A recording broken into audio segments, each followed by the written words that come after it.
ভগৱান দেখিছে জানো কোনোবাই? ভগৱান দেখিছে জানো কোনোবাই?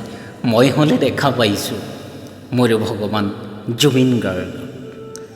জুবিন দা শ্ৰীকৃষ্ণতকৈও ধুনীয়া, জুবিন দা শ্ৰীকৃষ্ণতকৈও ধুনীয়া। ৰাস নাচাওঁ, এইবাৰ ৰাস নাচাওঁ, কাৰণ কি জানেনে? 1600 গোপীয়ে নাচি থাকিব আৰু নাই মোৰ জুবিন দা।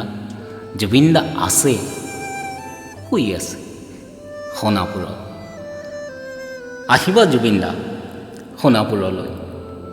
তুমিতো শুয়ে আছা, যাম এদিন সোণাপুৰলৈ, বহিম, পাতিম তোমাৰ লগত কিবা কিবি বহুতো আলাপ। জুবিন দা আহিবানে ৰাস চাব? নালাগে দিয়া, অলপ বিশ্ৰাম লোৱা, কৰিলা বহুত কাম, অলপ বিশ্ৰাম লোৱা। গ'লে কথা পাতিম তোমাৰ লগত।